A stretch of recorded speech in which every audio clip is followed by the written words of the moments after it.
ನಮಸ್ಕಾರ ವಿದ್ಯಾರ್ಥಿಗಳೇ, ನಿಮಗೆ ಪ್ರೆಸಿಡೆಂಟ್ ಕ್ಲಾಸ್ಗೆ ಸುಸ್ವಾಗತ. ನಾನು ಅಜಿತ್, ನಿಮ್ಮ ಗಣಿತ ಶಿಕ್ಷಕ. ನಿನ್ನೆವರೆಗೆ ಏನು ನಾವು ಚರ್ಚೆ ಮಾಡ್ತಿದ್ವಿ, ಅಭ್ಯಾಸ 6.3 ಅದರಲ್ಲಿ 10 ಪ್ರಶ್ನೆಗಳನ್ನು ಮುಗಿಸಿದ್ವಿ ನಾವು. ಅದನ್ನೇ ನಾನು ನಿಮ್ಗೆ ಏನು ಹೇಳಿದೆ, ಪುನರಾವರ್ತನೆ ಮಾಡಿರಿ, ಅಭ್ಯಾಸ ಜಾಸ್ತಿ ಮಾಡಬೇಕು ರೇಖಾಗಣಿತ ಅಂದ್ಕೊಳ್ಳಿ, ಅಂದರೆ ನಿಮಗೆ ಮನದಟ್ಟೆ ಆಗ್ತದೆ. ನೀವು ಮಾಡಿರಿ ಅಂತ ನನಗೆ ನಂಬಿಕೆ ಇದೆ. ಈಗ ಮುಂದ್ಗಡೆ ಹೋಗೋಣಂತೆ. ಮುಂದಿನ ಪ್ರಶ್ನೆ ಯಾವುದು? ಮುಂದಿನ ಪ್ರಶ್ನೆ 11ನೇ ಪ್ರಶ್ನೆ. 11ನೇ ಪ್ರಶ್ನೆ ಏನಂದ್ರೆ ಓದೋಣಂತೆ. ಚಿತ್ರ 6.4 ಚಿತ್ರ ಕೊಟ್ಟಿದ್ದಾರೆ. ಅಲ್ಲಿ ಸಮದ್ವಿಬಾಹು ತ್ರಿಭುಜ. ಸಮದ್ವಿಬಾಹು ಅಂದ್ರೆ ಏನು? ಎರಡು ಬಾಹುಗಳು ಸಮ ಇರ್ತಾವೆ. ಯಾವುದು? A B C. A B C ಅಲ್ಲಿ ಯಾವ್ಯಾವ? ಎ ಬಿ ಮತ್ತು ಎ ಸಿ ಸಮ ಇದೆ. ಎ ಬಿ ಸಮ ಎ ಸಿ ಅಂತ ಕೊಟ್ಟಿದ್ದಾರೆ. ಇಯು ಇದೆಯಲ್ಲ, ಸಿ ಬಿಯನ್ನು ವೃದ್ಧಿಸಿದ ರೇಖೆಯ ಮೇಲಿನ ಒಂದು ಬಿಂದು. ಇದನ್ನು ಇಲ್ಲಿ ವೃದ್ಧಿಸಿದ್ದಾರೆ, ಅದರ ಮೇಲಿನ ಒಂದು ಬಿಂದು. ಸೊ ಎ ಡಿ ಲಂಬ ಬಿ ಸಿ. ಎ ಡಿ ಲಂಬ ಇದೆ ಬಿ ಸಿಗೆ ಎ ಡಿ ಲಂಬ. ಆಮೇಲೆ ಇ ಎಫ್ ಇದೆಯಲ್ಲ, ಇ ಎಫ್ ಲಂಬ ಎ ಸಿಗೆ. ಆದರೆ ಏನು ನಾವು ಸಾಧಿಸಬೇಕು? ಎ ಬಿ ಡಿ ಇದು ಚಿಕ್ಕದಿದೆಯಲ್ಲ ಅರ್ಧ, ಎ ಬಿ ಡಿ ಸಮರೂಪ ಇ ಸಿ ಎಫ್ ಅಂತ ಸಾಧಿಸಬೇಕು. ಹೆಂಗೆ ಮಾಡೋದು ಇದನ್ನ ನೋಡೋಣಂತೆ. ಅಭ್ಯಾಸ 6.3ರಲ್ಲಿ 11ನೇ ಪ್ರಶ್ನೆ ಅಲ್ವಾ? ಇದನ್ನ ಚಿತ್ರ ತಕ್ಕೊಂಬಂತೆ ಇಲ್ಲಿ, ಅಂದರೆ ನಮಗೆ ಅಲ್ಲಿ ನೋಡೋದು ಅವಶ್ಯಕತೆ ಬೀಳೋದಿಲ್ಲ. ಈ ಥರ ಇದೆ. ಇಲ್ಲಿಂದ ಇಲ್ಲಿಗೆ ನೀವು ಸೇರಿಸಿದ್ದೀವಿ ಮತ್ತು ಇಲ್ಲಿಂದ ಒಂದು ಲಂಬವನ್ನು ಎಳೆದಿವಿ. ಆಮೇಲೆ ಇವು ಯಾವುವು? A B C. ಇದು ಎ ಬಿ ಸಿ ಮತ್ತು ಇದು ಡಿ ಮತ್ತು ಇದು ಲಂಬವಿದೆ. ಆಮೇಲೆ ಏನು ಮಾಡಿದ್ವಿ? ಇದನ್ನು ಬೆಳೆಸಿದ್ವಿ. ಯಾವುದು? ಬಿ ಸಿ ಬಿಯನ್ನು ಬೆಳೆಸಿದ್ವಿ. ಈ ಥರ ಇದನ್ನು ಇಲ್ಲಿ ಬೆಳೆಸಿದ್ವಿ. ಇದರ ಮೇಲೆ ಒಂದು ಯಾವುದು? ಬಿಂದು ಇ ಅನ್ನು ಇಲ್ಲಿ ಗುರುತಿಸಿದ್ವಿ. ಇಲ್ಲಿಂದ ಇದಕ್ಕೆ ಒಂದು ಲಂಬವನ್ನು ಎಳೆದ್ವಿ. ಲಂಬ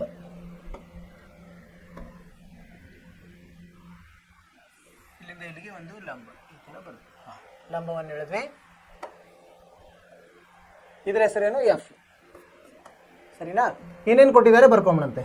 ಇನ್ನು ಎ ಬಿ ಸಿ ಸಮದ್ವಿಬಾಹು ಎ ಬಿ ಸಮ ಎ ಸಿ ಅಂತ ಕೊಟ್ಟಿದ್ದಾರೆ. ಎ ಬಿ ಸಮ ಎ ಸಿ ಕೊಟ್ಟಿದ್ದಾರೆ. ಮತ್ತು ಎ ಡಿ ಲಂಬ ಬಿ ಸಿ ಕೊಟ್ಟಿದ್ದಾರೆ. ಮತ್ತೇನು ಕೊಟ್ಟಿದ್ದಾರೆ? ಇ ಎಫ್ ಲಂಬ ಎ ಸಿ ಅಂತ ಕೊಟ್ಟಿದ್ದಾರೆ. ಇವು ಮೂರು ಕೊಟ್ಟು ನಮಗೇನು ಸಾಧಿಸ್ಲಿಕ್ಕೆ ಹೇಳಿದ್ದಾರೆ? ಇದನ್ನು ತ್ರಿಭುಜ ಎ ಬಿ ಡಿ ಸಮರೂಪ ತ್ರಿಭುಜ ಇ ಸಿ ಎಫ್ ಎಂದು ಸಾಧಿಸಿ ಅಂತ ಹೇಳಿದ್ದಾರೆ. ಯಾವುದು? A B D. ಇದಕ್ಕೆ ಯಾವುದು? ಇ ಸಿ ಎಫ್ಗೆ ಏನಂತ ಸಾಧಿಸ್ಬೇಕು ನಾವು? ಸಮ ರೂಪ ಅಂತ ಸಾಧಿಸೋಣ. ಹೇಗೆ? ಈಗ ನೋಡಿ, ಈಗ ಸಾಧನೆ ಮಾಡೋಣಂತೆ. ಈಗ ನೋಡ್ರಿ, ತ್ರಿಭುಜ ಎ ಬಿ ಸಿಯಲ್ಲಿ ಏನಂತ ಕೊಟ್ಟಿದ್ದಾರೆ ಅವರು? ಎ ಬಿ ಸಿಯಲ್ಲಿ ಎ ಬಿ ಸಮ ಎ ಸಿ ಅಂತ ಕೊಟ್ಟಿದ್ದಾರೆ. ಎ ಬಿ ಸಮ ಎ ಸಿ. ಸೊ ಎರಡು ಬಾಹುಗಳ ಸಮ ಇದ್ರೆ ಏನಾಗ್ತದೆ? ಅದರ ಅಭಿಮುಖ ಕೋನಗಳು ಸಮ ಇರ್ತದೆ. ಕೋನಗಳು ಅಭಿಮುಖವಾಗಿ ಸಮ ಬಾಹುಗಳ ಅಭಿಮುಖವಾಗಿರೋ ಸಮ ಇರ್ತದೆ. ಅಂದರೆ ಕೋನ ಎ ಬಿ ಸಿ ಸಮ ಕೋನ ಎ ಸಿ ಬಿ ಆಗುತ್ತೆ. ಸರಿನಾ? ಯಾಕಂದರೆ ಎಂಥ ಕೋನಗಳಿವು? ಕೋನಗಳು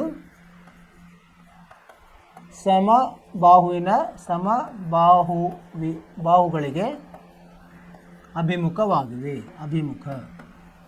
ಅಭಿಮುಖ ಕೋನಗಳು ಸಮಬಾಹುಗಳ ಇರುವ ಅಭಿಮುಖ ಕೋನಗಳು ಸಮ ಇರ್ತದೆ. ಆದ್ದರಿಂದ ಈಗ ನೋಡಿ, ಅಂದರೆ ಇದು ಈ ಕೋನ ಸಮ ಈ ಕೋನ ಆಗುತ್ತೆ. ಹೌದಾ? ಸೊ ಅದರ ಉಪಯೋಗ ತಗೋಬೇಕು ನಾವು. ಈಗ ಅವ್ರು ಯಾವ್ದು ಸಾಧಿಸ್ತಾರೆ ಅಂದ್ರೆ ಆ ಕೋನಗಳನ್ನು, ಆ ತ್ರಿಭುಜಗಳನ್ನು ತಗೋಣ. ತ್ರಿಭುಜ ಎ ಬಿ ಡಿ ಮತ್ತು ತ್ರಿಭುಜ ಇ ಸಿ ಎಫ್ ದಲ್ಲಿ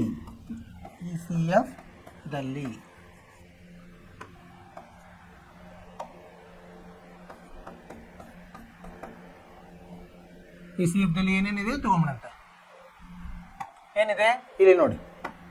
ಕೋನ ಈ ಯಾವುದು? ಎ ಬಿ ಡಿಯಲ್ಲಿ ಯಾವುದು? A B D. A D B ಕೋನ ಎ ಡಿ ಬಿ ಸಮ ಕೋನ ಯಾವುದು EFC. ಯಾಕೆ ಹೇಳ್ರಿ, ಎರಡು ಲಂಬವಿದೆ 90 ಡಿಗ್ರಿ, ಎರಡು ಲಂಬವಿರೋದ್ರಿಂದ ಎರಡು ಸಮವಾಗಿದೆ. ಆಮೇಲೆ ಲಂಬಕೋನಗಳು ಇನ್ನೊಂದು ನೋಡಿ, ABD ಸಮ ಇದು ಸಮ ಇದು, ನಾವಿಲ್ಲಿ ಸಾಧಿಸಿದ್ವಲ್ಲ. ABD ಸಮ ಯಾವುದು ECF, ಕೋನ ECF ಆಯ್ತಿಲ್ಲ. ಎರಡು ವಿಷಯಗಳು ಸಿಕ್ಕು ನಮಗೆ. ಎರಡು ಕೋನಗಳ ಸಮ ಇದ್ರೆ ನಾವೇನಂತ ಹೇಳ್ಬೋದು, ಕೋಕೋ. ಆದ್ದರಿಂದ ಕೋಕೋ ನಿರ್ಧಾರಕ ಗುಣದಿಂದ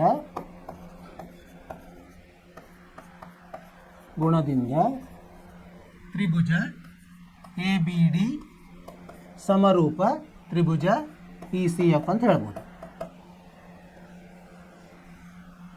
ಅರ್ಥವಾಯ್ತು ವಿದ್ಯಾರ್ಥಿಗಳೇ? ಏನು ಮಾಡಿದ್ವಿ ನಾವಿಲ್ಲಿ, ಅವರು ABCಯನ್ನು ಸಮದ್ವಿಬಾಹು ಅಂತ ಕೊಟ್ಟಿದ್ದಾರೆ. ಸೊ ಅದರ ಉಪಯೋಗ ತಗೊಂಡು ಎರಡು ಕೋನಗಳು ಸಮ ಅದು. ಆ ಎರಡು ಕೋನಗಳಲ್ಲಿ ಒಂದು ಕೋನ ಅವರ ಇನ್ನೊಂದು ತ್ರಿಕೋನದಲ್ಲಿ ಅದು ಬರ್ತದೆ, ಯಾವುದದು ECF. ಸೊ ಅದು ಮತ್ತೆ ABD ಸಮ ಮತ್ತು ಎರಡು ಕೋನಗಳು ಲಂಬವಾಗಿರೋದ್ರಿಂದ ನಾವು ಅವು ಎರಡು ತ್ರಿಭುಜಗಳು ಸಮರೂಪ ಇದೆ ಅಂತ ಸಾಧಿಸ್ಬೋದು ಎ ನಿರ್ಧಾರಕ ಗುಣದಿಂದ ಅಥವಾ ಕೋಕೋ ನಿರ್ಧಾರಕ ಗುಣದಿಂದ. ನಿಮ್ಗೆ ಅರ್ಥವಾಯ್ತು ಅಂತ ತಿಳ್ಕೊಂಡಿನ ವಿದ್ಯಾರ್ಥಿಗಳೇ? ಅದೇ ನಾವೇನು ಮಾಡಬೇಕು, ಅವ್ರು ಏನು ಕೊಟ್ಟಿರ್ತಾರಲ್ಲ ಆ ವಿಷಯಗಳನ್ನೇ ತೊಗೋಬೇಕು. ನಾವು ಆ ವಿಷಯಗಳನ್ನು ತೊಗೊಂಡು ಇದಕ್ಕೆ ನಾವು ಅದನ್ನು ಅನ್ವಯಿಸಿ ನಮಗೆ ಸಾಧಿಸ್ಲಿಕ್ಕೆ ಆಗ್ತದೆ. ಇದರ ಜ್ಞಾನದಿಂದ ಮುಂದಿನ ಪ್ರಶ್ನೆಗೆ ಹೋಗೋಣಂತೆ. 12ನೇ ಪ್ರಶ್ನೆ ಏನಿದೆ ನೋಡಿ, ಇಲ್ಲಿ ಎರಡು ಚಿತ್ರ ಕೊಟ್ಟಿದ್ದಾರೆ.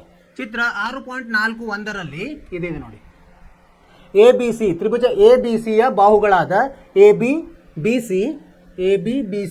ಹಾಗೂ ಮಧ್ಯರೇಖೆ AD ಗಳು ಕ್ರಮವಾಗಿ PQRನ ಬಾಹುಗಳಾದ PQ, QR ಮತ್ತು ಮಧ್ಯರೇಖೆ PM ನೊಂದಿಗೆ ಸಮಾನುಪಾತದಲ್ಲಿದೆ. ನಾವೇನು ಸಾಧಿಸಬೇಕು, ABC ಸಮರೂಪ PQR ಅಂತ ಸಾಧಿಸಬೇಕು. ಹೆಂಗೆ ಮಾಡೋದು ನೋಡೋಣ.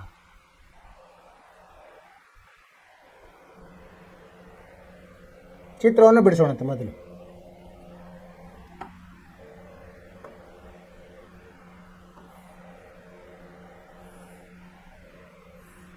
ಈ ಥರ ಒಂದು ತ್ರಿಭುಜ ಇದೆ, ಇನ್ನೊಂದು ಹೇಗಿದೆ, ಸ್ವಲ್ಪ ದೊಡ್ಡ ತ್ರಿಭುಜ.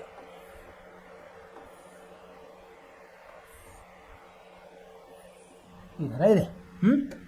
ಹೆಸರು ಕೊಡೋಣಂತೆ. ABC ಇದು D, ಆಮೇಲೆ ಇದು PQR M, PQR ಮತ್ತು M ಇಷ್ಟು ಇದೆ. ಅವರು ಆಮೇಲೆ ಏನು ಕೊಟ್ಟಿದ್ದಾರೆ, AB ಮತ್ತು BC ಹಾಗೂ ಮಧ್ಯರೇಖೆಗಳು PQ ಅಂದರೆ ಅವ್ರೇನು ಕೊಟ್ಟಿದ್ದಾರೆ, AB ಭಾಗಲಬ್ಧ PQ ಸಮ ಮತ್ತು ಯಾವುದು BC ಭಾಗಲಬ್ಧ QR ಸಮ, ಆಮೇಲೆ ಮಧ್ಯರೇಖೆ AD ಭಾಗಲಬ್ಧ PM ಅಂತ ಕೊಟ್ಟಿದ್ದಾರೆ. ಸೊ ಹೀಗಿದು ಇರಬೇಕಾದ್ರೆ ನಾವೇನು ಸಾಧಿಸಬೇಕು, ಸಮಾನುಪಾತದಲ್ಲಿದೆ ಅಂತ ಕೊಟ್ಟಾರೆ. ನಾವೇನು ಸಾಧಿಸಬೇಕು, ತ್ರಿಭುಜ ABC ಸಮರೂಪ ತ್ರಿಭುಜ PQR ಎಂದು ಸಾಧಿಸಿ ಅಂತ ಹೇಳಿದ್ದಾರೆ. ನೋಡೋಣ ಇಲ್ಲಿ ಏನು ನಾವು ಸಾಧಿಸ್ಲಿಕ್ಕೆ ಆಗ್ತದೆ ಅಂತ. AB ಮತ್ತು BC ಇದೆ, PQ ಮತ್ತು QR ಇದೆ. ಆದರೆ ನಮಗೇನಿಲ್ಲ, ಈ ಬಾವು ನಮಗೆ ಸಮಾನುಪಾತ ಅಂತ ಕೊಟ್ಟಿಲ್ಲ ಅವರು ಈ ಎರಡು ತ್ರಿಭುಜದಲ್ಲಿ. ಅದಕ್ಕೇನು ತಗೊಳ್ಳೋದು ನಾವು, ಇಲ್ಲಿ ಇದು ಕೊಟ್ಟಿದ್ದಾರೆ ನೋಡ್ರಿ AD. ಈ ತ್ರಿಭುಜವನ್ನು ತಗೊಂಡು ಮೊದಲು ಏನು ಮಾಡೋಣಂತೆ, ಸಾಧನೆ ಏನು ತಗೊಳ್ಳಂತೆ, ತ್ರಿಭುಜ ಚಿಕ್ಕದಿದೆಯಲ್ಲ ABD ಮತ್ತು PQM, ತ್ರಿಭುಜ PQMದಲ್ಲಿ ಇವು ಮೂರು ಈ ತ್ರಿಭುಜದಲ್ಲಿದ್ದಾವೆ ಅಲ್ವಾ. ಏನಿದೆ, AB ಭಾಗಲಬ್ಧ PQ ಸಮ ಏನಂತಿದೆ, AB ಭಾಗಲಬ್ಧ PQ ಮತ್ತು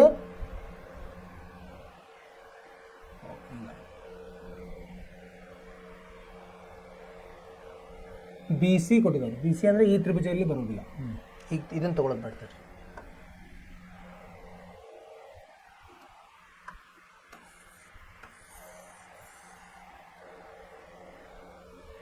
ಈಗ ಇದು ಕೊಟ್ಟಿದ್ದಾರೆ, ಇದು ಎಷ್ಟು ಕಟ್ ಆಗುತ್ತೆ ಅಂತ ಗೊತ್ತಾಗಲ್ಲ. ಸಮದ್ವಿಬಾಹುಗಳು 12ನೇ ಪ್ರಶ್ನೆ ಅಲ್ವಾ. ಇದು ಮಧ್ಯರೇಖೆ ಅಂತ ಕೊಟ್ಟಿದ್ದಾರೆ. ಹಾಂ, ಈಗ ಮಧ್ಯರೇಖೆ ಅಂದರೆ ಏನು? ಇದು ಮಧ್ಯರೇಖೆ, ತ್ರಿಭುಜದ ಮಧ್ಯರೇಖೆ ಅಂದರೆ ಏನು? ಬಿ ಡಿ ಸಮ ಡಿ ಸಿ ಇರ್ತದೆ ಅಲ್ವಾ? ಇಲ್ಲಿ ಮಧ್ಯರೇಖೆ ಇರೋದ್ರಿಂದ ಎ ಡಿ ಮತ್ತು ಪಿ ಎಂಗಳು ಮಧ್ಯರೇಖೆ ಆಗಿರೋದ್ರಿಂದ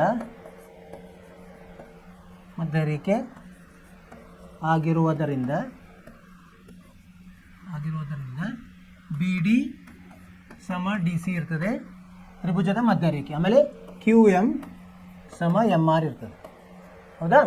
ಅವಾಗ ಅವರು ಏನು ಕೊಟ್ಟಿದ್ದಾರೆ? ಬಿ ಸಿ ಅನುಪಾತ ಕ್ಯೂ ಎಮ್ ಸಮ ಇದೆ ಅಂದರೆ ಬಿ ಡಿ ಬಿ ಡಿ ಅನುಪಾತ ಕ್ಯೂ ಎಮ್ ಡಿ ಸಿ ಅನುಪಾತ ಎಮ್ ಆರ್ಗೂ ಸಮ ಇರ್ತದೆ ಅಂತ.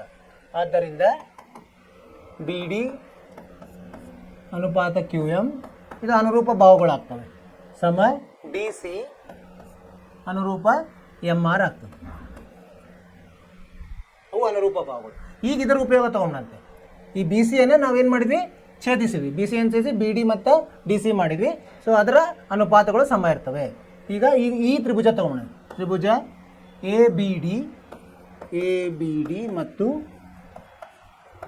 ತ್ರಿಭುಜ ಯಾವುದು? P Q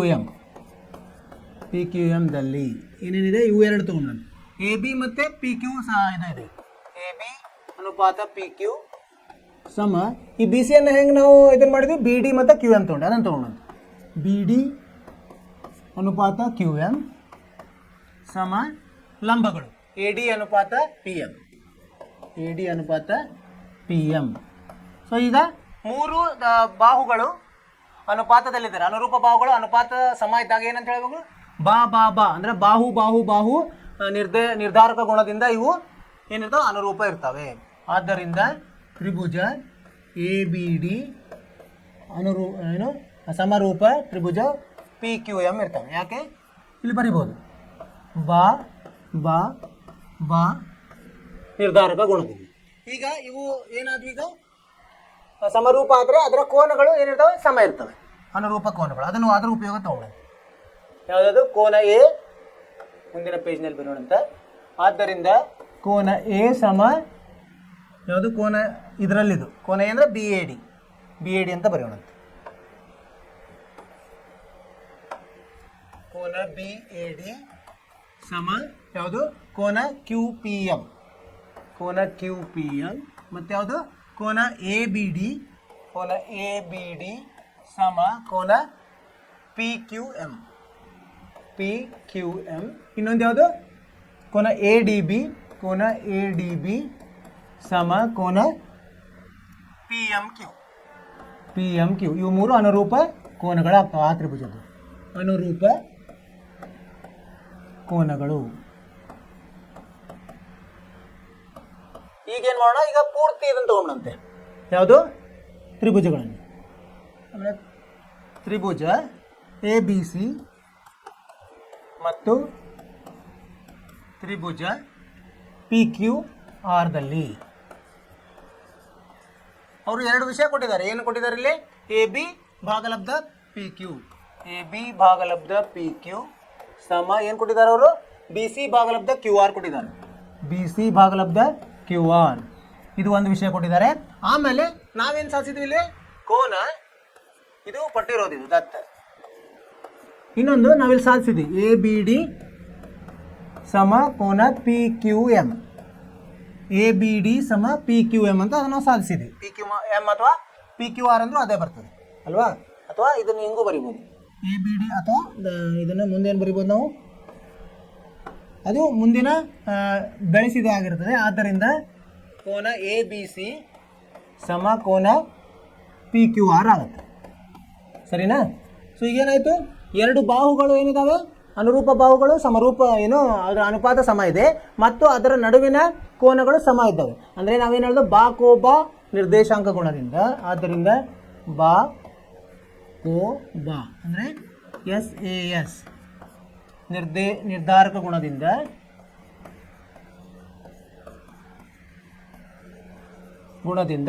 Tribhuja A B C ಸಮರೂಪ ತ್ರಿಭುಜ ಪಿ ಕ್ಯೂ ಆರ್ ಅಂತ ಹೇಳ್ಬೋದು. ಅರ್ಥವಾಯ್ತು ವಿದ್ಯಾರ್ಥಿಗಳೇ? ಏನು ಮಾಡಿದ್ವಿ ಅಂದರೆ ಮೊದಲು ನಾವು ಆ ಚಿಕ್ಕದ ಮೊದಲು ಏನು ಕೊಟ್ಟಿದ್ದಾರೆ ಅವರು ಮಧ್ಯ ರೇಖೆಗಳನ್ನು ಕೊಟ್ಟಿದ್ದಾರೆ. ಆದ್ದರಿಂದ ಏನಾಯಿತು, ಬಿ ಡಿ ಸಮ ಡಿ ಸಿ ಆಯಿತು, ಕ್ಯೂ ಎಮ್ ಸಮ ಎಮ್ ಆರ್ ಆಯಿತು. ಮಧ್ಯ ರೇಖೆ ಅಂದರೆ ತ್ರಿಭುಜವನ್ನು 2 ಭಾಗಗಳಾಗಿ ಅದು ವಿಭಾಗಿಸುತ್ತೆ. ಅದರ ಎಲ್ಲಿ ನಾವು ಅದನ್ನು ತೆಗೆದಿರ್ತೀವಲ್ಲ ಆ ಮಧ್ಯ ರೇಖೆಯು ಅದರ ಅಭಿಮುಖ ಭಾವವನ್ನು ಅರ್ಧ ಆಗಿ ಇದನ್ನು ಕತ್ತರಿಸ್ತದೆ. ಬಿ ಡಿ ಸಮ ಡಿ ಸಿ ಇರ್ತದೆ, ಕ್ಯೂ ಎಮ್ ಸಮ ಎಮ್ ಆರ್ ಇರ್ತದೆ. ಅದರ ಉಪಯೋಗ ತಗೊಂಡು ನಾವೇನು ಮಾಡಿದ್ವಿ, ಇವು 2 ಒಳಗಡೆ ಇರೋ ಚಿಕ್ಕ ಬಾಹುಗಳನ್ನು ಇದು ತ್ರಿಭುಜಗಳನ್ನು ಸಮರೂಪ ಅಂತ ಸಾಧಿಸಿದ್ವಿ. ಸೊ ಅದು ಸಾಧಿಸಿದ್ರೆ ಏನಾಗುತ್ತೆ, ನಮಗೆ ಕೋನ ಬಿ ಸಮ ಕೋನ ಕ್ಯೂ ಅಂತ ನಮಗೆ ಹೇಳಲಿಕ್ಕಾಗುತ್ತೆ. ಸೊ ಅದನ್ನು ಹೇಳಿ ಆಮೇಲೆ ಅವ್ರು ಕೊಟ್ಟಿದ್ದಾರೆ ಎ ಬಿ ಅನುಪಾತ ಪಿ ಕ್ಯೂ ಸಮ ಬಿ ಸಿ ಅನುಪಾತ ಕ್ಯೂ ಆರ್ ಅಂತ ಕೊಟ್ಟಿದ್ದಾರೆ. ನಾವು ಬಿ ಸಮ ಕ್ಯೂ ಅಂತ ಸಾಧಿಸಿದ್ವಿ. ಸೊ ಇವು 3 ವಿಷಯಗಳನ್ನು ತಗೊಂಡು ನಾವು ಬಾಕೋಬಾ ನಿರ್ಧಾರಕ ಗುಣದಿಂದ ತ್ರಿಭುಜ ಎ ಬಿ ಸಿ ಸಮರೂಪ ತ್ರಿಭುಜ ಪಿ ಕ್ಯೂ ಆರ್ ಅಂತ ಸಾಧಿಸಿದ್ವಿ. ಅರ್ಥವಾಯ್ತು ವಿದ್ಯಾರ್ಥಿಗಳೇ? ಅಭ್ಯಾಸ ಜಾಸ್ತಿ ಮಾಡಿದಂಗೆ ಇವೆಲ್ಲ ನಮಗೆ ಅವು ಸರಳವಾಗಿ ಬರ್ತಾ ಹೋಗ್ತದೆ. ಮುಂದಿನ ಪ್ರಶ್ನೆಗೆ ಹೋಗೋಣಂತೆ. ಪ್ರಶ್ನೆದು 13ನೇ ಪ್ರಶ್ನೆ ಏನಿದೆ, ತ್ರಿಭುಜ ಎ ಬಿ ಸಿಯಲ್ಲಿ ಎ ಡಿ ಸಿ ಮತ್ತು ಸಮ ಬಿ ಎ ಸಿ ಆಗುವಂತೆ ಡಿ ಯು ಬಿ ಸಿ ಬಾಹುವಿನ ಮೇಲಿನ ಒಂದು ಬಿಂದು ಆಗಿದೆ. ಆದರೆ ಸಿ ಎ ವರ್ಗ ಸಮ ಸಿ ಬಿ ಗುಣಲಬ್ಧ ಸಿ ಡಿ ಎಂದು ಸಾಧಿಸಿ. ಈಗ ನಾವೇನು ಮಾಡೋದು, ಮೊದಲು ಚಿತ್ರವನ್ನು ತೊಗೊಂಡ್ಬಿಡಂತೆ. ಚಿತ್ರ ಕೊಟ್ಟಿಲ್ಲ ಅಂದರೆ ನಾವು ರಚಿಸಬೇಕಾಗ್ತದೆ. ರಚಿಸೋಣಂತ ಒಂದು ತ್ರಿಭುಜವನ್ನು ರಚಿಸೋಣಂತೆ.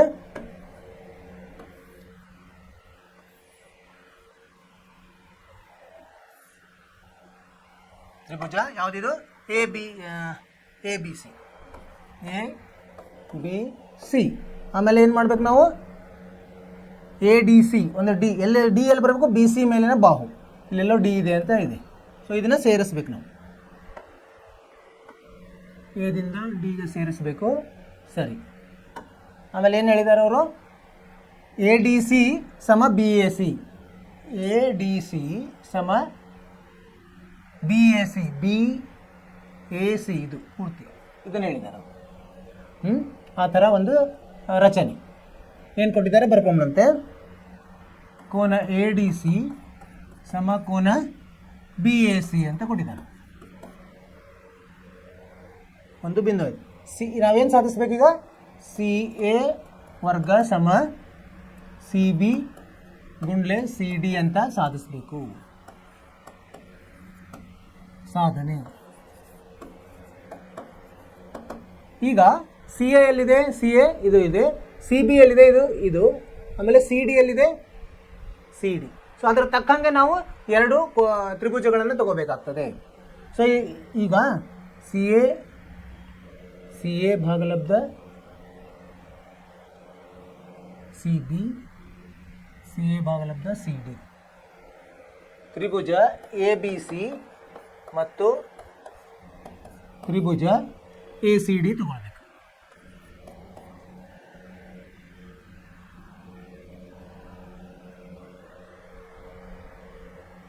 ಅವ್ರು ಏನು ಕೊಟ್ಟಿದ್ದಾರೆ ಅವರು, ಎ ಡಿ ಸಿ ಈ ಕಡೆ ಎ ಡಿ ಸಿ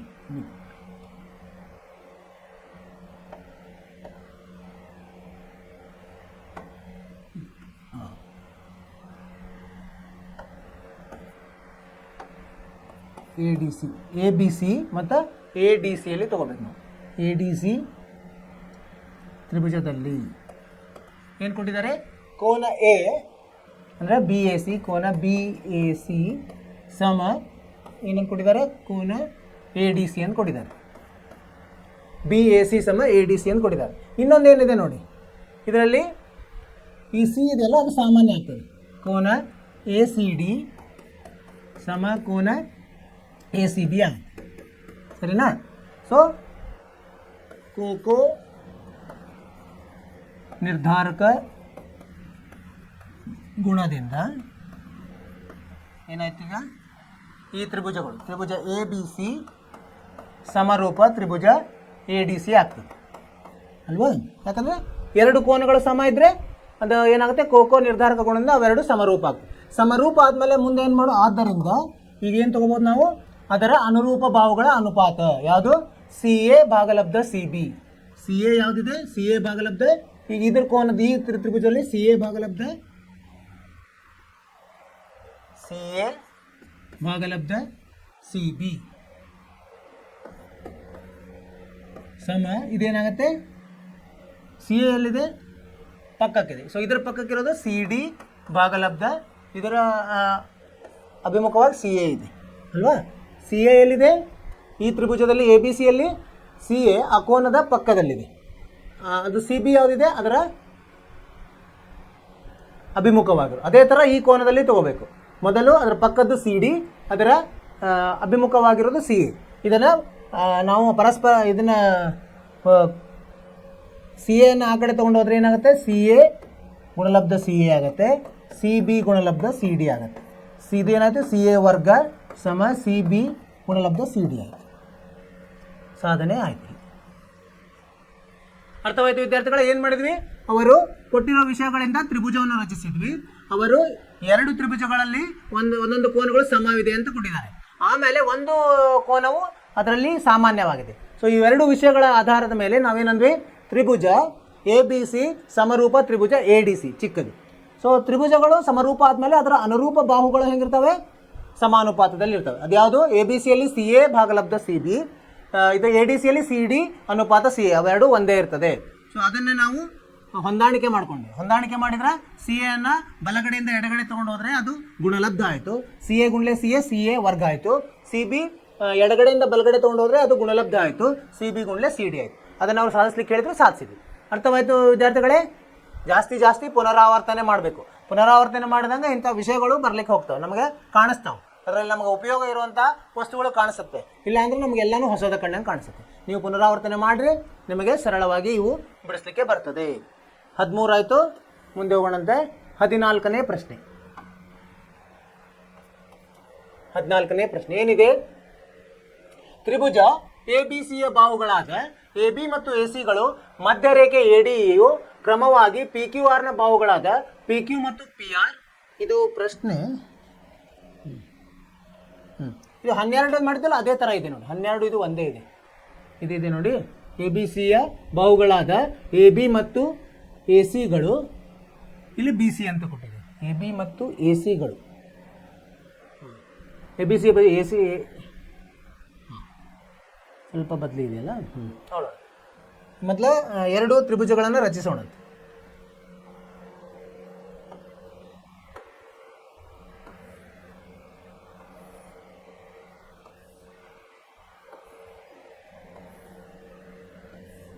ಈ ಥರ ಎರಡು ತ್ರಿಭುಜಗಳು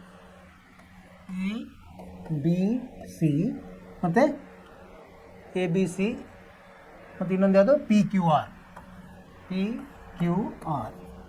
ಮತ್ತು ಮಧ್ಯರೇಖೆ ಯಾವುದು AD ಇದೆ, ಇದರಲ್ಲಿ PQ ಅಂತಿದೆ ಮಧ್ಯರೇಖೆ.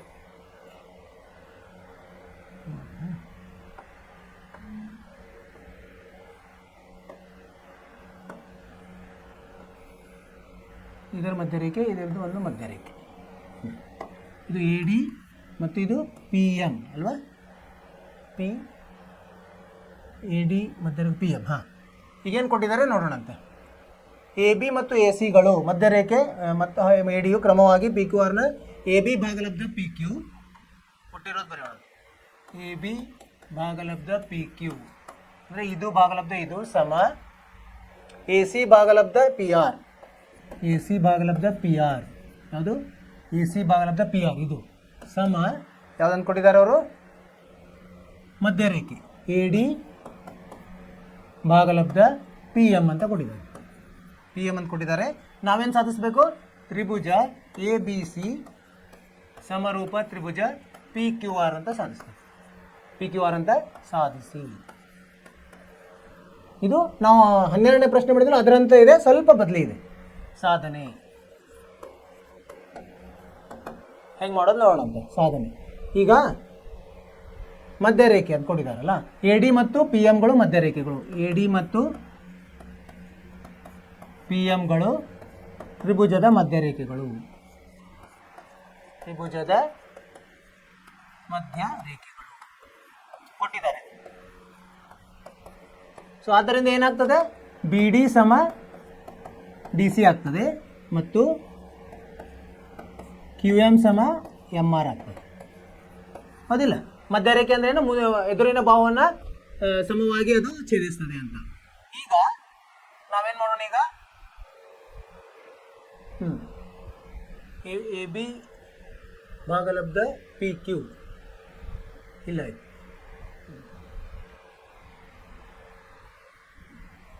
A B C P Q R.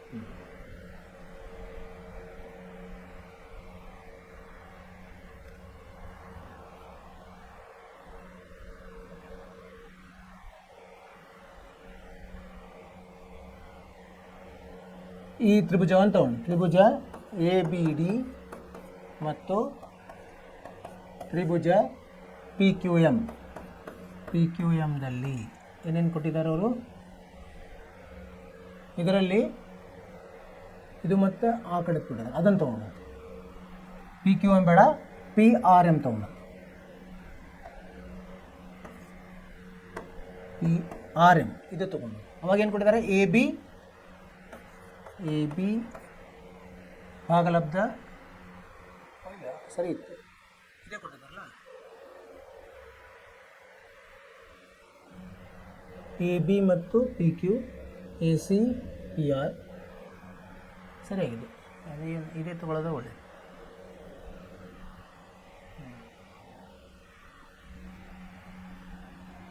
ಇದು ಸರಳವಾಗಿದೆ,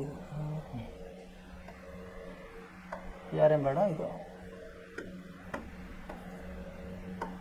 ಪಿ ಆರ್ ಎಮ್ ಬೇಡ, ಪಿ ಎಮ್ ಕ್ಯೂ ಎ ತಗೊಂಡು ಪಿ ಎ ಬಿ ಡಿ ಮತ್ತು ಪಿ ಕ್ಯೂ ಎಮ್ ತಗೊಂಡು ಪಿ ಕ್ಯೂ ಎಮ್. ಸೊ ಇಲ್ಲಿ ಏನು ಕೊಟ್ಟಿದ್ದಾರೆ, ಎ ಬಿ ಭಾಗಲಬ್ಧ ಪಿ ಕ್ಯೂ ಸಮ ಏನು ಕೊಟ್ಟಿದ್ದಾರೆ, ಎ ಡಿ ಭಾಗಲಬ್ಧ ಪಿ ಎಮ್ ಮತ್ತು ಬಿ ಡಿ ಭಾಗಲಬ್ಧ ಕ್ಯೂ ಎಮ್ ಆಗ್ತದೆ. ಯಾಕಂದರೆ ಅರ್ಧ ನಾವು ಅದನ್ನು ಏನು ಮಾಡಿದ್ವಿ, ಛೇದಿಸಿದ್ವಿ. ಆಮೇಲೆ ಸಮ ಎ ಡಿ ಭಾಗಲಬ್ಧ ಪಿ ಎಮ್, ಸೊ ಆದ್ದರಿಂದ ಏನಾಯ್ತು ಈಗ, ಆದ್ದರಿಂದ ಬಾ ಬಾ ಬಾ ನಿರ್ಧಾರಕ ಗುಣದಿಂದ ಏನಾಯ್ತು, ಗುಣದಿಂದ ತ್ರಿಭುಜ ಎ ಬಿ ಡಿ ಸಮರೂಪ ತ್ರಿಭುಜ ಎ ಬಿ ಡಿ ಸಮರೂಪ ಪಿ ಕ್ಯೂ ಎಮ್ ಆಗುತ್ತೆ. ಹೌದಿಲ್ಲ, ಇದು ಮತ್ತು ಇದು ಸಮರೂಪ ಆಯಿತು. ಸರಿ, ಆಮೇಲೆ ಅದೇ ಥರ ಇದು ಸಮ ಇದು ಆಗುತ್ತೆ.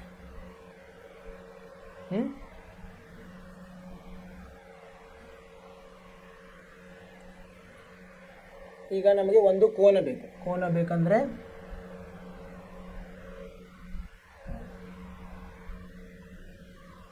ಸೊ ಇದೇ ಥರ ನಾವೇನು ಮಾಡ್ಬೋದು, ಸೊ ಇಲ್ಲಿ ಏನಾಯ್ತು ಈಗ, ಆದ್ದರಿಂದ ಇಲ್ಲಿ ಬರಿತೀನಿ, ಆದ್ದರಿಂದ ಕೋನ ಬಿ ಎ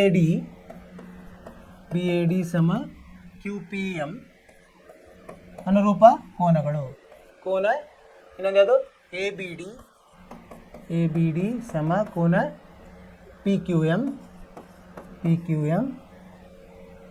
ಆಮೇಲೆ ಕೋನ ಎ ಡಿ ಬಿ ಸಮ ಕೋನ ಪಿ ಎಮ್ ಕ್ಯೂ ಆಯಿತು. ಇದನ್ನು ಉಪಯೋಗ ತಗೊಂಡು, ಯಾಕಂದರೆ ಇವು ಅನುರೂಪ ಕೋನಗಳು ಸಮ ಇರ್ತದೆ.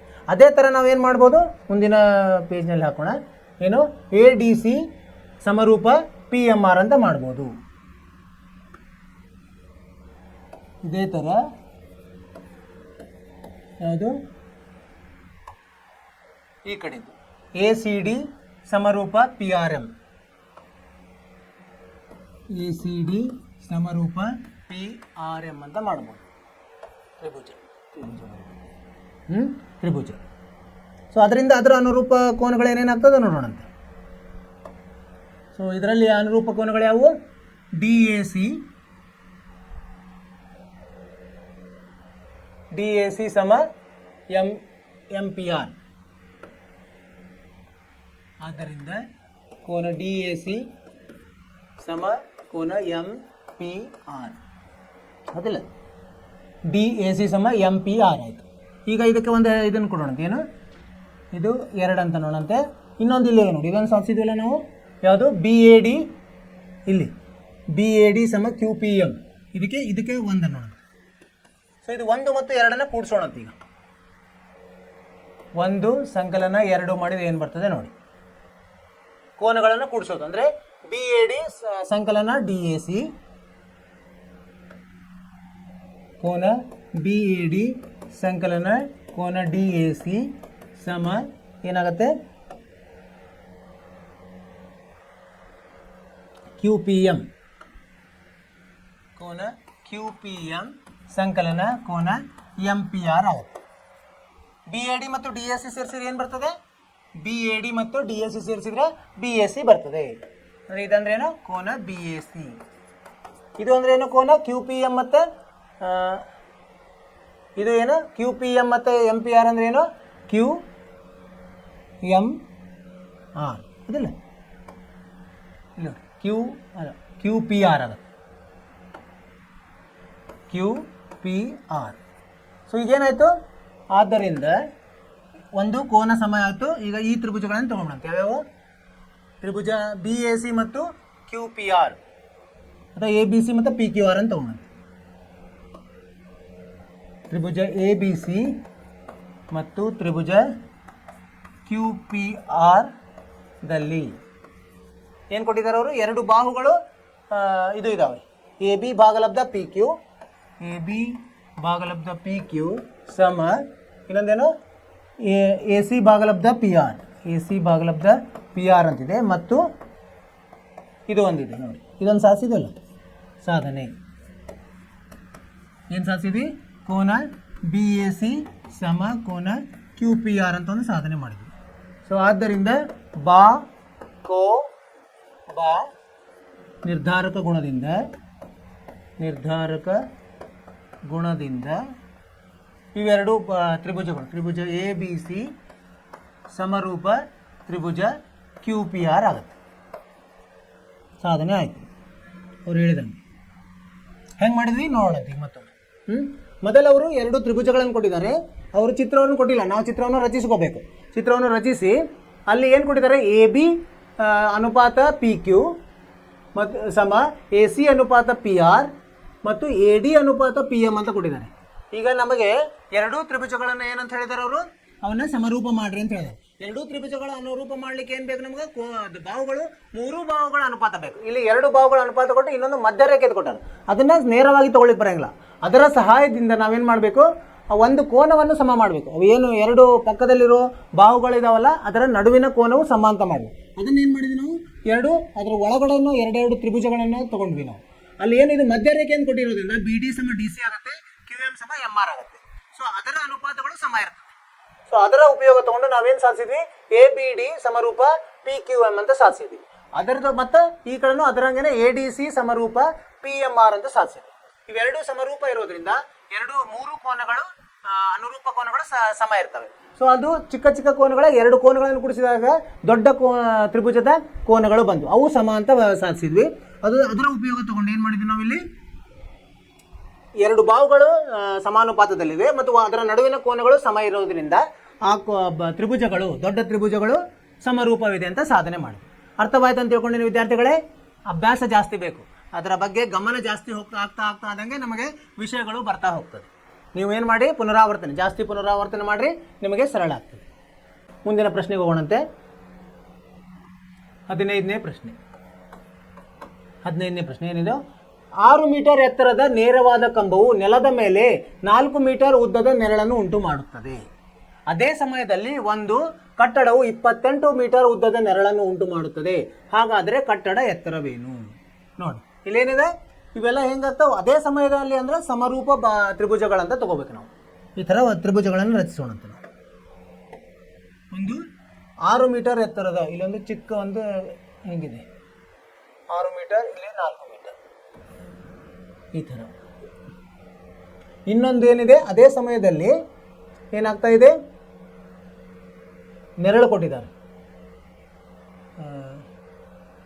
ಒಂದು ಕಟ್ಟಡದ ನೆರಳು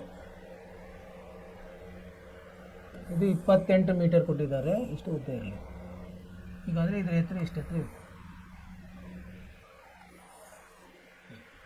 ಈ ಥರ ಇದೇನಿದು? ಕಂಬ. ಇದು ಕಟ್ಟಡ. ಇಲ್ಲಿ ಏನೇನು ಕಂಬದ ಏನೇನು ಕೊಟ್ಟಿದ್ದಾರೆ? ಎತ್ತರ ಕೊಟ್ಟಿದ್ದಾರೆ 6 ಮೀಟರ್. ಇದು ಎ ಬಿ ಸಿ ಅಂತ ಕೊಡೋಣ, ಇದು ಪಿ ಕ್ಯೂ ಆರ್ ಅಂತ ಕೊಡೋಣ. ಇಲ್ಲಿ ಅದರ ನೆರಳಿನ ಉದ್ದ ಕೊಟ್ಟಿದ್ದಾರೆ. ಕಟ್ಟಡ 28 ಉದ್ದದ ನೆರಳು. ಸೊ ನೆರಳು ಇದು 6 ಮತ್ತು ಇದು 4 ಮೀಟರ್ ಕೊಟ್ಟಿದ್ದಾರೆ. ಇಲ್ಲಿ 28 ಮೀಟರ್ ಕೊಟ್ಟಿದ್ದಾರೆ. ಇದು ಗೊತ್ತಿಲ್ಲ ಎತ್ತರ ಎಕ್ಸ್ ಅಂತ ತಗೊಂಡು, ಸರಿನಾ? ಇವು ಹೆಂಗಿದೆ, ಅನುಪಾತದಲ್ಲಿ ಇರ್ತವೆ. ಒಂದೇ ಸಮಯದಲ್ಲಿ ಅಂದರೆ ಒಂದೇ ಥರದ ನೆರಳು ಮಾಡ್ತವೆ, ಅದರಿಂದ ಅನುಪಾತದಲ್ಲಿ ಇರ್ತವೆ.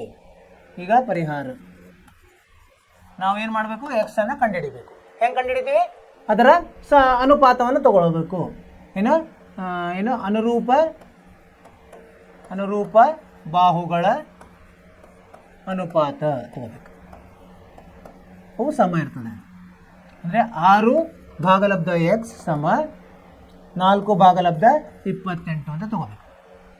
ಈಗ ಎಕ್ಸ್ ಈ ಕಡೆ ತೊಗೊಂಡು ಅದನ್ನು ಕತ್ರಿ ಗುಣಲಬ್ಧ ಮಾಡಿದರೆ ಏನಾಗುತ್ತೆ, ಎಕ್ಸ್ ಇಲ್ಲಿ 28 ಗುಂಡ್ಲೆ 6 ಭಾಗಲಬ್ಧ 4 ಸಮ ಎಕ್ಸ್ ಆಗುತ್ತೆ. 4 ಒಂದೇ 4 7 7 6 42 ಎಕ್ಸ್ ಸಮ 42 ಮೀಟರ್ ಆಯಿತು. ಅಂದರೆ ಕಟ್ಟಡದ ಎತ್ತರ. ಉತ್ತರ ಬರೀಬೇಕು ನಾವು. ಕಟ್ಟಡದ ಎತ್ತರ ಸಮ 42 ಮೀಟರ್. ಸರಳವಾಗಿದೆ. ಏನಂದರೆ ಅದೇ ಸಮಯ ಅದನ್ನು ಉಪಯೋಗ ತಗೋಬೇಕು. ಅದೇ ಸಮಯದಲ್ಲಿ ಅಂದರೆ ಒಂದೇ ಥರದ ಅಂದ್ರೇನು ಅನುಪಾತದಲ್ಲಿ ನೆರಳನ್ನು ಉಂಟು ಮಾಡ್ತವೆ ಅಂತ. ಅದನ್ನು ಉಪಯೋಗ ಮಾಡಿ 2 ತ್ರಿಭುಜಗಳನ್ನು ರಚಿಸಿಕೊಂಡು ಅವರು ಕೊಟ್ಟಿರೋ ವಿಷಯಗಳನ್ನು ಅಲ್ಲಿ ಬರ್ಕೊಂಡಿವಿ ನಾವು. ಈಗ ಕಂಬದ ಎತ್ತರ ಕೊಟ್ಟರೆ ಅದರ ನೆರಳಿನ ಉದ್ದ ಕೊಟ್ಟಿದ್ದಾರೆ. ಹಾಗೆ ಕಟ್ಟಡದ ನೆರಳಿನ ಉದ್ದ ಕೊಟ್ಟಿದ್ದಾರೆ, ಎತ್ತರವನ್ನು ಕಂಡುಹಿಡಿಯಬಹುದು. ಇಲ್ಲಿ 3 ವಿಷಯ ಗೊತ್ತಿದೆ, 1 ವಿಷಯ ಗೊತ್ತಿಲ್ಲ. ಅನುಪಾತ ತಗೊಂಡು ಸಮಾನುಪಾತವನ್ನು ತಗೊಂಡು ಅಲ್ಲಿ ಗೊತ್ತಿರಲಾರದನ್ನು ಎಕ್ಸ್ ಅಂತ ತಗೊಂಡು ಕಟ್ಟಡ ಎತ್ತರ ನಾವು ಎಕ್ಸ್ ಅಂತ ತಗೊಂಡ್ವಿ. ಅಲ್ಲಿ ಎಕ್ಸ್ ಅಂತ ತಗೊಂಡು ಅದನ್ನು ಬಿಡಿಸಿದರೆ ನಮಗೆ 42 ಮೀಟರ್ ಬಂತು. ಈ ಥರ ಪ್ರಶ್ನೆಗಳು ಬರ್ತವೆ. ಇದು 2 ಮಾರ್ಕ್ಸ್ದ 2 ಅಂಕದ ಪ್ರಶ್ನೆ ಇರ್ತದೆ. ಮುಂದೋಗೋಣಂತೆ 16ನೇ ಪ್ರಶ್ನೆ.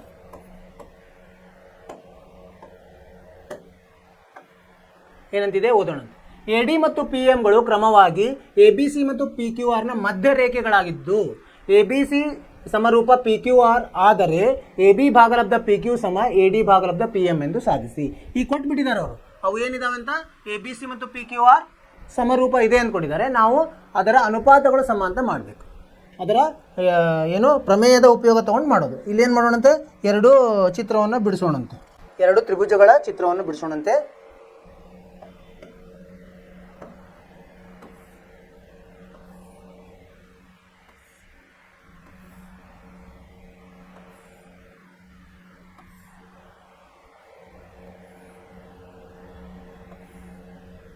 ಈ ಥರ ಇದೆ. ಹೆಸರು ಏನು ಕೊಟ್ಟಿದ್ದಾರೆ ಅವರು, A B C P Q R. A B C P Q R. ಆಮೇಲೆ ಎ ಡಿ ಮತ್ತು ಪಿ ಎಂಗಳು, ಎ ಡಿ ಮತ್ತು ಪಿ ಎಂಗಳು ಮಧ್ಯ ರೇಖೆ. ಅಂದರೆ ಏನಾಯ್ತು, ಈಗ ಕೊಟ್ಟಿರೋದೇನು, ಎ ಬಿ ಸಿ ತ್ರಿಭುಜ ಎ ಬಿ ಸಿ ಸಮರೂಪ ತ್ರಿಭುಜ ಪಿ ಕ್ಯೂ ಆರ್ ಅಂತ ಕೊಟ್ಟಿದ್ದಾರೆ. ಪಿ ಕ್ಯೂ ಆರ್ ಕೊಟ್ಟಿದ್ದಾರೆ. ದತ್ತ ಏನು ಸಾಧಿಸ್ಲಿಕ್ಕೆ ಹೇಳಿದ್ದಾರೆ ನಮಗೆ, ಎ ಬಿ ಭಾಗಲಬ್ಧ ಪಿ ಕ್ಯೂ ಸಮ ಎ ಡಿ ಭಾಗಲಬ್ಧ ಪಿ ಎಂ ಅಂತ ಸಾಧಿಸಿ ಅಂತ ಹೇಳಿದ್ದಾರೆ. ಸಾಧಿಸಿ. ಎಲ್ಲಿದಾವೆ ಇವು, ಎ ಬಿ ಎಲ್ಲಿದೆ, ಎ ಬಿ ಇಲ್ಲಿದೆ. ಆಮೇಲೆ ಎ ಡಿ ಎಲ್ಲಿದೆ, ಎ ಡಿ ಈ ತ್ರಿಭುಜ. ಪಿ ಕ್ಯೂ ಮತ್ತು ಪಿ ಕ್ಯೂ ಮತ್ತು ಕ್ಯೂ ಎಂ, ಪಿ ಎಂ ಇದು ಎ ಬಿ ಭಾಗಲಬ್ಧ ಪಿ ಕ್ಯೂ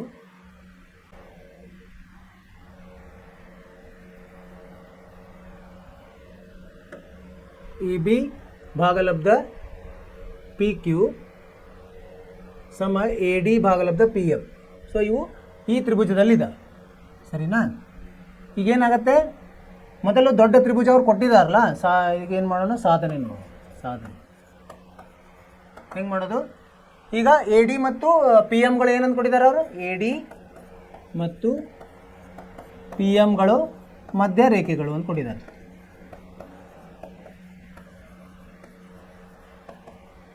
ಸೊ ಆದ್ದರಿಂದ ಏನಾಯ್ತು, ಈಗ ಬಿ ಡಿ ಸಮ ಡಿ ಸಿ ಆಗ್ತದೆ ಮತ್ತು ಕ್ಯೂ ಎಮ್ ಸಮ ಎಮ್ ಆರ್ ಆಗ್ತದೆ ಅಲ್ವಾ? ಮಧ್ಯ ರೇಖೆಗಳನ್ನು ಕೊಟ್ಬಿಟ್ಟಿದ್ದಾರೆ ಅವರು. ಸೊ ಆದ್ದರಿಂದ ಈಗ ತ್ರಿಭುಜ ಇದು ಸಮರೂಪ ಇರೋದ್ರಿಂದ ಎ ಬಿ ಭಾಗಲಬ್ಧ ಪಿ ಕ್ಯೂ ಸಮ ಬಿ ಸಿ ಭಾಗಲಬ್ಧ ಕ್ಯೂ ಆರ್ ಸಮ ಎ ಸಿ ಭಾಗಲಬ್ಧ ಪಿ ಆರ್. ಯಾಕೆ ಹೇಳ್ರಿ ಇದು? ಇವು ಎರಡು ತ್ರಿಭುಜಗಳು ದತ್ತ. ಇದು ಕೊಟ್ಟಿದ್ದಾರಲ್ಲ, ಇದರಿಂದ ಇದಕ್ಕೆ ಅನುರೂಪ ಬಾಹುಗಳು ಅನುಪಾತ ಸರಿ ಇರ್ತದೆ. ಇಲ್ಲೇ ಈ ತ್ರಿಭುಜಗಳನ್ನು ತೊಗೊಂಡಂತೀವಿ ಯಾವ್ಯಾವ ಹೇಳಿ, ಎ ಬಿ ಡಿ ಮತ್ತು ಪಿ ಕ್ಯೂ ಎಮ್ದಲ್ಲಿ. ಆಮೇಲೆ ಏನಾಗುತ್ತೆ ಈಗ, ಅನುರೂಪ ಕೋನಗಳು ಸಮ ಇರ್ತದೆ. ಕೋನ ಎ ಸಮ ಕೋನ ಪಿ ಮತ್ತು ಕೋನ ಬಿ ಸಮ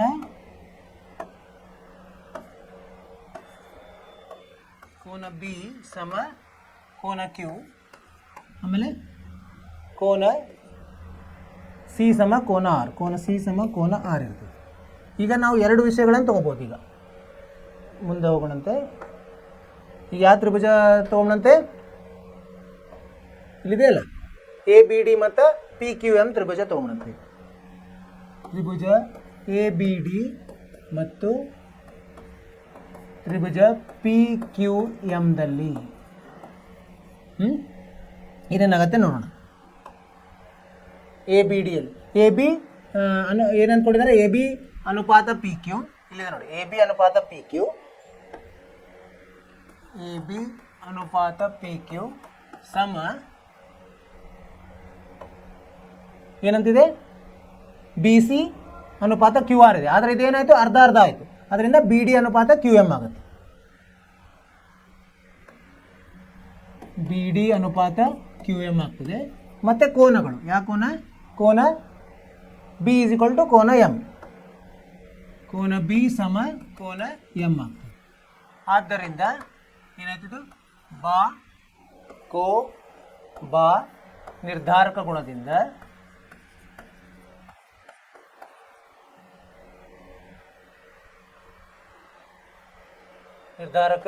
ಗುಣದಿಂದ ಏನಾಗ್ತದೆ, ತ್ರಿಭುಜ ಎ ಬಿ ಡಿ ಸಮರೂಪ ತ್ರಿಭುಜ ಪಿ ಕ್ಯೂ ಎಮ್. ಇದನ್ನೇ ಸಾಧಿಸ್ಲಿಕ್ಕೆ ಹೇಳಿದ್ದಾರೆ ಅವರು ಅಲ್ವಾ. ಮಾಡಿದ್ವಿ ಸರಿ ಗೊತ್ತಿಲ್ಲ ಹೆಂಗೆ ಮಾಡಿದ್ವಿ ನಾವು. ಮೊದಲು ಎರಡು ದೊಡ್ಡ ತ್ರಿಭುಜಗಳು ಸಮರೂಪ ಅಂತ ಕೊಟ್ಟಿದ್ದಾರೆ. ಅದರ ಉಪಯೋಗ ತಗೊಂಡು ನಾವು ಏನು ಮಾಡಿದ್ವಿ, ಕೋನ ಬಿ ಸಮ ಕೋನ ಕ್ಯೂ ಅಂತ ಸಾಧಿಸಿದ್ವಿ. ಯಾಕಂದರೆ ಸಮರೂಪ ಇದು ತ್ರಿಭುಜಗಳ ಅನುರೂಪ ಕೋನಗಳು ಸಮ ಇರ್ತದೆ. ಆಮೇಲೆ ಇದು ಏನು ಮಧ್ಯರೇಖೆ ಇರೋದ್ರಿಂದ ಬಿ ಡಿ ಸಮ ಡಿ ಸಿ ಇರ್ತದೆ, ಕ್ಯೂ ಎಮ್ ಸಮ ಎಮ್ ಆರ್ ಇರ್ತದೆ. ಆಮೇಲೆ ಅಲ್ಲಿ ಮೊದಲು ಅವ್ರು ಏನು ಕೊಟ್ಟಿದ್ದಾರೆ, ಬಿ ಸಿ ಅನುಪಾತ ಕ್ಯೂ ಆರ್ ಅಂದರೂ ಒಂದೇ, ಬಿ ಡಿ ಅನುಪಾತ ಕ್ಯೂ ಎಮ್ ಅಂದರೂ ಒಂದೇ ಆಗ್ತದೆ. ಸೊ ಅದರ ಉಪಯೋಗ ತಗೊಂಡು ಇಲ್ಲೇನಾಯಿತು, ಎರಡು ಬಾಹುಗಳು ಚಿಕ್ಕ ಏನೋ ತ್ರಿಭುಜವನ್ನು ಅವರು ಸಮರೂಪ ಮಾಡಲಿಕ್ಕೆ ಹೇಳಿದ್ದಾರೆ. ಅದರಲ್ಲಿಯ ಎರಡು ಬಾಹುಗಳು ಏನಾದರೂ ಸಮಾನುಪಾತ ಅದು, ಮತ್ತು ಅದರ ಮಧ್ಯದ ಕೋನ ಸಮ ಅಂತ ಸಾಧಿಸಿದೆ. ಅದರಿಂದ ಬಾಕೋಬಾ ಇದರಿಂದ ನಿರ್ಧಾರಕ ಗುಣದಿಂದ ಅವೆರಡು ತ್ರಿಭುಜಗಳು ಸಮರೂಪ ಅಂತ ಸಾಧಿಸಿದೆ. ಅರ್ಥ ಆಯಿತು ವಿದ್ಯಾರ್ಥಿಗಳೇ. ಏನೇನು ವಿಷಯಗಳಿದಾನೋ ಅವನು ತಗೊಳ್ಳೋದು ನಮಗೆ ತುಂಬ ಮುಖ್ಯ ಇರ್ತದೆ. ನಮಗೆ ಉಪಯೋಗಕ್ಕೆ ಅದು ನಿರ್ಧಾರ ಅಂದರೆ ಸಾಧಿಸಲಿಕ್ಕೆ ಬೇಕಾದಂಥ ವಿಷಯಗಳನ್ನೇ ತೊಗೊಳ್ಬೇಕು. ಅದನ್ನು ಹುಡುಕಿ ತೊಗೋಬೇಕಾಗ್ತದೆ ರೇಖಾಗಣಿತದಲ್ಲಿ, ಹಾಗೆ ಸಿಗಂಗಿಲ್ಲ. ಅದಕ್ಕೇನು ಮಾಡಬೇಕು, ನಾವು ಜಾಸ್ತಿ ಅಭ್ಯಾಸ ಮಾಡಬೇಕು. ಜಾಸ್ತಿ ಅಭ್ಯಾಸ ಮಾಡಿದಷ್ಟು ನಮಗೆ ಅದರಲ್ಲಿ ನಾವೇನು ಮಾಡ್ತೀವಿ, ಒಂದು ಸಾಧನೆ ಆಗ್ತದೆ ನಮಗೆ. ನೀವು ಮಾಡ್ತೀರಿ ಅಂತ ತಿಳ್ಕೊಂಡಿದ್ದೀನಿ. ಆಮೇಲೆ ಪುನರಾವರ್ತನೆ ಮಾಡಬೇಕು, ಜಾಸ್ತಿ ಓದಬೇಕು ಅದು. ಸೊ ಇಷ್ಟು ಹೇಳ್ತಾ ಈ ಅಭ್ಯಾಸ ಮುಗೀತು. 6.3 ಅಭ್ಯಾಸ ಮುಗೀತು. ಈಗ ಕೆಲವೊಂದು ಸಾರಾಂಶ ನೋಡೋಣ. ಏನು ಕಲಿತ್ವಿ ನಾವು ಈ ಪಾಠದಲ್ಲಿ? ಸಾರಾಂಶ: ಒಂದೇ ಆಕಾರವಿರುವ ಆದರೆ ಅವಶ್ಯಕವಾಗಿ ಒಂದೇ ಗಾತ್ರ ಇರಬೇಕಾಗಿರದ ಆಕೃತಿಗಳನ್ನು ಸಮರೂಪ ಆಕೃತಿಗಳು ಅಂತ ಹೇಳ್ತೀವಿ. ಅಂದರೆ ಅವು ಏನಪ್ಪ, ನೋಡಲಿಕ್ಕೆ ಒಂದೇ ಥರ ಇರ್ತದೆ, ಆದರೆ ಗಾತ್ರ ಒಂದೇ ಇರಲ್ಲ. ಅವಕ್ಕೇನಂತೀವಿ, ಸಮರೂಪ ಆಕೃತಿಗಳು ಅಂತ ಹೇಳ್ತೀವಿ. ನಾವು 9ನೇ ತರಗತಿಯಲ್ಲಿ ಸರ್ವಸಮ ಆಕೃತಿಗಳನ್ನು ನೋಡಿದ್ವಿ. ಇಲ್ಲಿ ಸಮರೂಪ ಆಕೃತಿಗಳು ಅಂದರೆ ಕೋನಗಳು ಸಮ ಇರ್ತವೆ, ಅಥವಾ ಬಾಹುಗಳು ತ್ರಿಭುಜದಲ್ಲಿ ಬಾಹುಗಳು ಹೆಂಗಿರ್ತವೆ, ಸಮಾನುಪಾತದಲ್ಲಿ ಇರ್ತವೆ. ಯಾವುದೇ ಆಕೃತಿ ತಗೊಂಡ್ರು, ಆದರೆ ನಾವಿಲ್ಲಿ ಕಲಿತಿರೋದು ತ್ರಿಭುಜಗಳನ್ನು. ಎಲ್ಲ ಸರ್ವಸಮ ಆಕೃತಿಗಳು ಸಮರೂಪ ಆದರೆ ವಿಲೋಮ ಇಲ್ಲ. ಅಂದ್ರೆ ಏನು, ವಿಲೋಮವಿಲ್ಲ ಅಂದರೆ ಎಲ್ಲ ಸಮರೂಪ ಆಕೃತಿಗಳು ಸರ್ವಸಮ ಇರೋದಿಲ್ಲ. ಅದೊಂದು ಕಲ್ತೀವಿ ನಾವು. ಆಮೇಲೆ 3ನೇದು, ಬಾಹುಗಳ ಸಂಖ್ಯೆ ಒಂದೇ ಇರುವ ಎರಡು ಬಹುಭುಜಾಕೃತಿಗಳು ಸಮರೂಪ ಆಗಬೇಕಾದರೆ, ಅಂದರೆ ನಾವಿಲ್ಲಿ ಮುಂದೆ ಅಭ್ಯಾಸ ಮಾಡಿ ತ್ರಿಭುಜ, ಆದರೆ ಯಾವುದೇ ಆಕೃತಿ ತಗೊಳ್ಳಿ, ಅವು ಸಮರೂಪ ಆಗಿರಬೇಕಾದರೆ ಅವುಗಳ ಅನುರೂಪ ಕೋನಗಳು ಸಮವಾಗಿರಬೇಕು, ಮತ್ತು ಅವುಗಳ ಅನುರೂಪ ಬಾಹುಗಳು ಅನುಪಾತ ಸಮ ಅಂದರೆ ಸಮಾನುಪಾತದಲ್ಲಿ ಇರಬೇಕು. ಇದೊಂದು ವಿಷಯ ಕಲಿತು. ಆದರೆ ತ್ರಿಭುಜದಲ್ಲಿ ಹಂಗಿಲ್ಲ, ಎಲ್ಲ ಇರಬೇಕಂತೇನಿಲ್ಲ. ಕೋನಗಳ ಸಮ ಇರಬೇಕು, ಆದರೆ ಅಥವಾ ಅನುರೂಪ ಬಾಹುಗಳ ಸಮಾನುಪಾತದಲ್ಲಿ ಇರಬೇಕು. ತ್ರಿಭುಜದ ಎರಡು ಬಾಹುಗಳನ್ನು ಬೇರೆ ಬೇರೆ ಬಿಂದುಗಳಲ್ಲಿ ಛೇದಿಸುವಂತೆ ಮತ್ತೊಂದು ಬಾಹುಗೆ ಸಮಾಂತರವಾಗಿ ಎಳೆದ ರೇಖೆಯು ಆ ಎರಡೂ ಬಾಹುಗಳನ್ನು ಸಮಾನುಪಾತದಲ್ಲಿ ವಿಭಾಗಿಸುತ್ತದೆ. ಇದೊಂದು ಕಲ್ತೀವಿ ನಾವು ಅಲ್ವಾ. ಪ್ರಮೇಯಗಳನ್ನು ಅದು ನೀವು ಏನು ಔಷಧ ಅಭ್ಯಾಸ ಮಾಡೋ ಪ್ರಮೇಯಗಳನ್ನು ಅವು ಬರ್ತವೆ. ತ್ರಿಭುಜದ ಅದೊಂದು ಕಲ್ತ್ವಿ. ಇನ್ನೊಂದು, ತ್ರಿಭುಜದ ಯಾವುದಾದ್ರೂ ಎರಡು ಬಾಹುಗಳನ್ನು ಸಮಾನುಪಾತದಲ್ಲಿ ವಿಭಾಗಿಸುವ ರೇಖೆಯು ತ್ರಿಭುಜದ ಮೂರನೇ ಬಾಹುಗೆ ಸಮಾಂತರವಾಗಿರುತ್ತದೆ. 6.1, 6.2, 6.1ರಿಂದ 6.5 5 ಪ್ರಮೇಯಗಳನ್ನು ಕಲ್ತಿದ್ದೀವಿ. ಅವು ಇಲ್ಲ, ಅವು ಪ್ರಮೇಯಗಳಿವೆ. ಎರಡು ತ್ರಿಭುಜಗಳ ಅನುರೂಪ ಕೋನಗಳು ಸಮವಾದರೆ ಅವುಗಳ ಅನುರೂಪ ಬಾಹುಗಳು ಅನುಪಾತವು ಸಮವಾಗಿರುತ್ತದೆ. ಆದ್ದರಿಂದ ಎರಡು ತ್ರಿಭುಜಗಳು ಸಮರೂಪಿಗಳಾಗಿರ್ತವೆ. ಕೋ ಸಮರೂಪತೆಯ ನಿರ್ಧಾರಕ ಗುಣ. ಪ್ರಮೇಯ 6.3 ಇದು. ಇನ್ನು 6.4ರಲ್ಲಿ ಏನು ಕಲ್ತೀವಿ ನಾವು? ಎರಡು ತ್ರಿಭುಜಗಳಲ್ಲಿ ಒಂದು ತ್ರಿಭುಜದ ಎರಡು ಕೋನಗಳು ಕ್ರಮವಾಗಿ ಮತ್ತೊಂದು ತ್ರಿಭುಜದ, ಇಲ್ಲಿ ಉಪಯೋಗಿಸಿದ್ವಲ್ಲ ಬಾಕೋಬಾ, ಕೋಕೋ ಬಾಕೋಬಾ, ಅದು ಮೊದಲೇ ಮುಂದೆ ಬರ್ತದೆ 6ನೇದ್ದು. ಸೊ ಇದನ್ನು ಕಲ್ತಿದ್ದೀವಿ ನಾವು. ಸೊ ಇಲ್ಲಿ ಕೋಕೋ ಅಂದರೆ ಮೂರು ಕೋನಗಳ ಸಮ ಇರಬೇಕಂತಿಲ್ಲ, ಎರಡು ಕೋನಗಳ ಸಮ ಇದ್ದರೆ ಅದು ತಾನಾಗಿಯೇ ಮೂರನೇ ಕೋನ ಸಮ ಇರ್ತದೆ. ಅದಕ್ಕೆ ಎರಡು ಕೋನಗಳ ಸಮಾನ ಸಾಧಿಸಿದ್ರು ಸಾಕು. ಕೋಕೋ ನಿರ್ಧಾರಕ ಗುಣ. ಆಮೇಲೆ ಮೂರು ಬಾಹುಗಳು ಸಮಾನುಪಾತದಲ್ಲಿದ್ದರೆ ಅದಕ್ಕೇನಂತೀವಿ ನಾವು? ಬಾ ಎಸ್ ನಿರ್ಧಾರಕ ಗುಣ, ಅದನ್ನು ಕಲ್ತಿದ್ದೀವಿ. ಆಮೇಲೆ ಬಾಕೋಬಾ, ಎರಡು ಬಾಹುಗಳು ಸಮಾನುಪಾತದಲ್ಲಿದ್ದರು, ಅನುರೂಪ ಬಾಹುಗಳು ಸಮಾನುಪಾತದಲ್ಲಿದ್ದು ಅದರ ಮಧ್ಯದ ಕೋನಗಳು, ಎರಡು ತ್ರಿಭುಜ ಮಧ್ಯದ ಆ ಬಾಹುಗಳ ಮಧ್ಯದ ಕೋನಗಳು ಸಮವಿದ್ರೆ ಅದು ಸಹ ಸಮರೂಪ. ಬಾಕೋಬಾ ಇದನ್ನೆಲ್ಲ ಕಲ್ತಿದ್ದೀವಿ. ನಿಮ್ಗೆ ಇವೆಲ್ಲ ಅರ್ಥವಾಯ್ತು ಅಂತ ತಿಳ್ಕೊಂಡಿನಿ ವಿದ್ಯಾರ್ಥಿಗಳೇ. ಇದನ್ನು ನೀವು ಇದರ ಏನು ಸಾರಾಂಶ ಇದೆಯಲ್ಲ ಇದರ ಥರನೇ ನೀವು ಓದ್ತಾ ಹೋಗ್ಬೋದು. ಇದೇ ಮುಖ್ಯವಾದ ಅಂಶಗಳು. ಇದನ್ನು ಮಾಡ್ತೀರಿ ಅಂತ ತಿಳ್ಕೊಂಡಿದ್ದೀನಿ. ಆಮೇಲೆ ನಾವೇನು ಮಾಡೋಣ, ಮುಂದಿನ ತರಗತಿಯಲ್ಲಿ ಹಿಂದಿನ ವರ್ಷದ ಪ್ರಶ್ನೆಗಳನ್ನು ಬಿಡಿಸೋಣ. ಅಲ್ಲಿವರೆಗೆ ನೀವೇನು ಮಾಡಿರಿ, ಪುನರಾವರ್ತನೆ ಮಾಡಿರಿ. ಇದು 6.3 ಅಭ್ಯಾಸವನ್ನು ಮತ್ತೊಮ್ಮೆ ನೀವು ಪುನರಾವರ್ತನೆ ಮಾಡಿ, ನಿಮ್ಮ ಸ್ವಂತ ಬುದ್ಧಿಯಿಂದ ಮಾಡಿರಿ, ನೋಡ್ಲಾರ್ದ ಮಾಡಿರಿ. ಎಲ್ಲಿ ನಿಮಗೆ ಸಮಸ್ಯೆ ಬರ್ತದಲ್ಲ ತೊಗೊಂಡು ಬರ್ರಿ, ಅದನ್ನು ಮತ್ತೆ ನಾವು ನಿಮಗೆ ವಿವರಿಸ್ತೀವಿ. ಅಷ್ಟು ಹೇಳ್ತಾ ನೀವು ಏನು ಮಾಡಬೇಕು, ನಿಮ್ಮ ಆರೋಗ್ಯದ ಬಗ್ಗೆ ಕಾಳಜಿ ತೊಗೋಬೇಕು. ಆಮೇಲೆ ಪಠ್ಯೇತರ ಚಟುವಟಿಕೆಯಲ್ಲಿ ಭಾಗವಹಿಸಬೇಕು, ನಗುತ್ತಾ ಇರಬೇಕು. ಅಷ್ಟು ಹೇಳ್ತಾ ಇವತ್ತಿನ ತರಗತಿಯನ್ನು ಮುಗಿಸ್ತಾ ಇದ್ದೀನಿ. ಮುಂದಿನ ತರಗತಿಯಲ್ಲಿ ಭೇಟಿಯಾಗೋಣ. ಅಲ್ಲಿವರೆಗೆ ನಿಮಗೆ ಶುಭವಾಗಲಿ. ನಮಸ್ಕಾರ.